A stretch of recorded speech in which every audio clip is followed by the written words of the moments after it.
স্বামীকে মেনে চলা।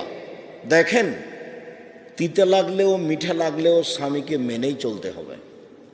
আপনার স্বামীর মুখের ভাষা খারাপ, গালি দেয়, এ কথা আমি বুঝলাম, সময়ে সময় আপনাকে মারে, এমনিতেই তরকারি একটু লবণ বেশি হয়ে গেছে, লাফ দিয়ে মারতে যাচ্ছে ভাতের থালি রেখে। এখন আপনার স্বামীর স্বভাব খারাপ, কি করবেন? ধৈর্য ধারণ করে মেনে নেন।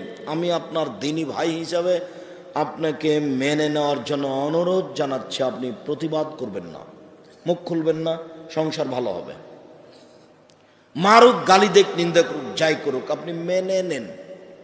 শেষ পর্যন্ত যদি নাই মানেন তো তার সাথে কথা বলা বন্ধ করে 2 দিন 3 দিন 5 দিন 7 দিন থাকবেন, এই সংসার চলবে না, দরকার নেই। তাহলে আপনি খোলা তালাক করে নেন যে আপনার সাথে আমি সংসার করব না, গেলাম। চেয়ারম্যান মেম্বারকে গিয়ে বলেন যে আমার স্বামীর সাথে সংসার করব না, বিচ্ছিন্ন করার ব্যবস্থা করে দেন, আমি গেলাম, কোনো সমস্যা নেই। আপনার স্বামী কোটি টাকা যদি ইনকাম করে, সবচেয়ে যদি ভদ্র হয়, আর আপনার কাছে যদি ভালো না লাগে, আপনি কালকে চলে যেতে পারেন। কিন্তু এই সংসারে থাকবেন, আর 1 গ্লাস পানি চাইলো, তখন 1 গ্লাস পানি নিয়ে সামনে থ্যাকস করে রেখে দিয়ে দিকে মুখ করে চলে যাবেন। এসব ঢং বাদ দিতে হবে। কথা বলতে হবে, হাসি মুখে কথা বলতে হবে। তিতা লাগলেও বলতে হবে, মিঠা লাগলেও বলতে হবে, খারাপ লাগলেও বলতে হবে।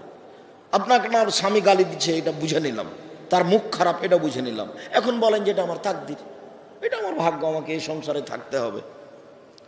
আপনাকে কথা বলে, তাকে ভালোবেসে তার সাথে সংসার করতে হবে হাসি মুখে।